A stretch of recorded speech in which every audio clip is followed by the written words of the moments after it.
好，大家好啊！今日咧，終於咧嚟到呢個杜拜呢個城市啦。其實之前搭阿聯酋航空搭過幾次啦。經過呢個城市嘅上空咧，同埋喺機場咧就好多次。不過出省咧就未試過喎。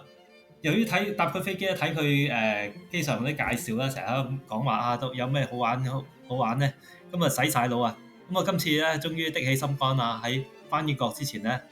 香港飛嚟杜拜呢度就停留幾日，先再飛翻英國嘅。簡單講兩句杜拜呢個城市啦。阿聯酋呢個國家嘅首都啦，係世界嘅金融中心之一啦。倫敦、紐約香港、東京呢啲當然都係啦。呢個杜拜呢個係最新嘅，歷史亦都最短。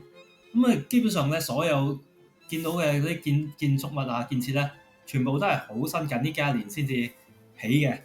全部都非常之現代嘅感覺啊！杜拜呢度咧係位於波斯灣啊。沙漠地方咧，大家知好鬼熱嘅。勝在呢度勝在有錢啊。好多建築物咧，主要嗰啲商場楞住晒啲地鐵咧，全部都有瓦遮頭，有晒冷氣地方出入嘅。基本上咧，你又唔使話走出去室外咧，都去到好多地方噶啦。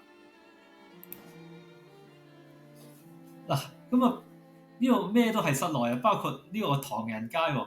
嗰日真係估佢唔到喎，我以為唐人街即係好似英國好多外國嘅地方都係喺個街上面某一個角落咁樣係一個唐人街。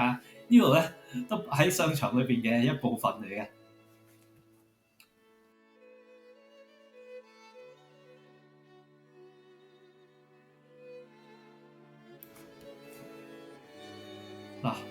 呢個有錢嘅地方要展現自己有錢咧，好多種方法啦。其中一樣咧，就係叫起座樓有咁高得咁高啦。而家現時世界最高嘅建築物咧，呢個哈利法塔咧就喺杜拜呢度。平時咧我去旅行，我其實真係唔係對呢啲高樓咧就真係冇乜興趣啊。香港咩天際一百嗰啲，我從來都冇諗住上啊。不過今次咧呢座真係最鬼高喎。點都要去睇下踩下場啦。其中諗住玩一晚黃昏去啦，睇住日落景咁樣啦。點知去到咧大鑊，排晒長龍。我又冇話一早訂定飛咁啦。不過訂定飛都係麻鬼煩啊，排長龍排上去咧，話排2粒鐘我。一係咧你就買啲 VIP 貴飛，咁我又唔係好捨得。好啊，決定第二朝晨早嚟啦。朝頭早咧就冇咁繁忙嘅。一哈利法塔咧就800幾米高，不過你遊客咧買最平嗰個飛咧就只能去到400幾米百幾樓咁高嗰個觀景台嚟參觀嘅啫。我話諗住搭 lift 應該可能就搭好耐，原來唔係喎，好鬼快喎，1分鐘佢話分零鐘就上到去㗎啦。咁有咩感覺咧？首先一樣嘢，大家真係要做好準備咧，去做個耳壓嘅平衡啊！咁高速度上咁快咧，其實個耳嘅壓力咧，即係好似搭飛機咁啊，係變化得快過飛機好多啊！即係好彩平時訓練有素啦，我潛慣水咧，咁就知道點樣平衡隻耳啊。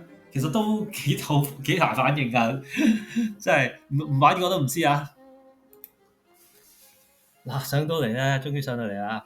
咁咧就係一出去外邊觀景台咧，首先個感覺真係幾熱下嘅，應該30幾度啊！而家朝頭早氣温，加埋個建築物咧，本身都熱啦，已經有啲焗桑拿嘅感覺啊！而家呢個觀景台呢個位咧就120幾樓啦，400幾米高。平時我哋青山咧望上去，屯門望上去青山就500幾米，呢度都已經去咗大半青山咁高啊！望落去咧，都有少少驚喎，因為我真係好直咁樣望落去下邊咧，係啊，好高好高，啲車係好細粒好細粒啊！都幾夢幻嘅感覺嘅，少少超現實咁啦。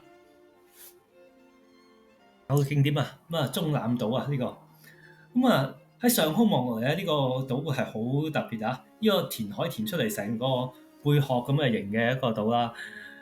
今日終於啦，其實之前飛經過望過好多次啦。今次真係落地嚟睇下啦。原來呢度咧係住滿晒人喎。應該係好多啲豪宅啊、啲富貴區域嚟嘅。嗱，呢個島嘅盡頭咧，最盡個位咧，有座咁大座嘅酒店咧，中間有個窿喎。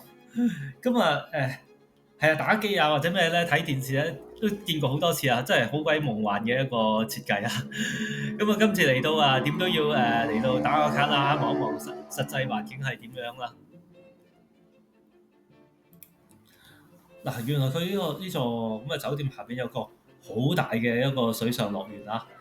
咁啊，真係其實如果有錢有時間啊，真係應該入去玩足一日，咁都唔過分嘅。不過我就真係冇咁多時間去玩啊！嗱，喺冷氣地方幾日啦，咁啊點都要出一出真係室外咧，感受下呢個沙漠地區嘅熱力啦。咁啊去咗呢個舊嘅區啊，呢個舊嘅市區啊，咁啊好多啲市場啊、市集咁樣嘅。咁咧呢日40幾度啊，40度啊，大約40度，真係幾鬼熱㗎。行一陣你就差唔多想飲嘢，想飲有瓦遮頭嘅感覺咯。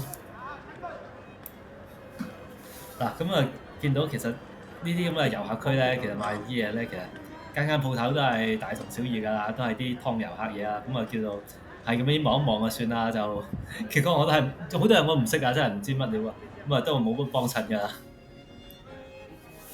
嗱，嚟到波斯灣咧，咁啊上次都望過，其實波斯灣啲水好清啊，咁啊係人係鬼啊，點都要浸水啦。咁啊，佢呢度有啲公眾泳灘咧，嗱，雖然伊斯蘭國真係好保守啊，咁佢都有啲公眾泳灘咧係可以俾大家正正常常着泳衣游水嘅。咁啊，基本上全部都係啲遊客嚟玩㗎啦。咁講真喎，就真係啲水真係好清好靚，幾舒服嘅一個環境啦。不過又真係好熱同好曬啊，唔可以留得太耐啊！真係係咁依玩一陣啊，打個卡就回航啦。嗱，咁啊去完沙灘好鬼熱啊！咁翻到酒店食個晏咧，跟住其實每日都夜晚嘅時段咧，基本上都會去呢個泳池度 hea 下噶。咁呢個酒店泳池啊，算係真係幾靚喎。咁啊，海天一色嘅一個景啦，離遠望到帆船酒店啦，亦都望到個哈利法塔喎。咁啊有冇紙醉金迷感覺？咁其實都真係有啲嘅。咁勝在咧池水啊舒舒服服啦，但係有暖水有暖水池，即係有泳池啦，又有個暖水個按摩池啦，另外有桑拿房咁樣嘅。咁啊喺度 hea 下坐下玩下手機咧，咁其實真係都算係最 relax 嘅一部分啦。相對喺度行街啊喺度曬嘅嚟講啦。嗱喺呢個五光十色啦，咁啊紙醉金迷嘅城市啦。咁啊，我嚟之前咧都有一個都市傳說話呢個杜拜啲嘢咧就好貴啊。咁我實際感受過下啦，咁啊其實亦都又唔算話好貴啦。嗱，相比香港嚟講咧，就可能貴少少嘅，但係相對英國嚟講就唔係好貴啦。譬如去 food court 食嘢咧，咁可能都係百零蚊港紙一餐啦。咁喺英國嚟講就差唔多係要嘅咁嘅價錢啦。咁啊，另外有冇咩唔好嘅嘢咧？咁啊，其中一樣咧，當然係天氣啦。咁之前都講過，真係好鬼熱啊！咁啊，基本上咧日頭咧，你又好少見人喺街度行啊，真係頂唔順嘅。咁啊，基本上4、5點後咧，我黃昏4、5點後先至有人喺啲即係戶外嘅一啲嘅活動，可能打下波啊，玩下咁樣嘅。咁啊，其他時間咧，大部分嘅生活，我諗見到人啲生活啊、工作都係室內冷氣地方噶啦。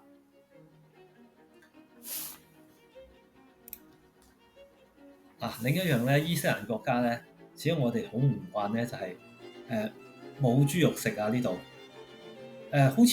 好似見到某啲唐餐館係有嘅，即係某啲地方得啦，但係就一般階段就冇嘅。咁啊，唔食豬都唔係好大問題。冇酒飲咧就比較大問題啲啦。據說應該係啲酒吧係得嘅，某啲酒吧某啲地方咧係可以俾你買到酒，但係就好唔方便嘅，就唔似得話士多啊、超市都周圍都有酒賣啊。呢個係我哋即係如果中意飲酒嘅人會幾唔慣啦嘅一個部分啦。嗱，咁啊玩咗幾日啦，都算係開心過癮嘅。咁啊，整體呢個城市咧都係一個亦好乾淨、好企理啊，冇乜垃圾㗎。咁啊，另外搭車啊嗰啲指示咧好清晰啊，買嘢啊都冇問題啊，基本上冇乜阻滯嘅，好順利去到你要去嗰啲目的地啊咁樣。咁不過幾日時間就真係好少啊，玩嘅地方真係好少好少啊。咁好多佢有好多介紹嘅一啲景點啊，都未有時間去啊。咁啊，如果大家有機會嚟嘅話咧，真係要預足多啲時間、多啲銀兩啊，因為其實嗰啲入場咧都全部都唔平啊，幾百蚊入一入場㗎，全部都。咁係啦，咁啊今次就算托賴啦，有因利乘便咁啊，人哋玩咗幾日咁啊，都幾多個見識啦。好啦，咁啊而家翻英國咧就要繼續開始揾翻工作啦，又重新呢度嘅生活啦。好啦，咁啊下次有咩嘢再同大家報告啦。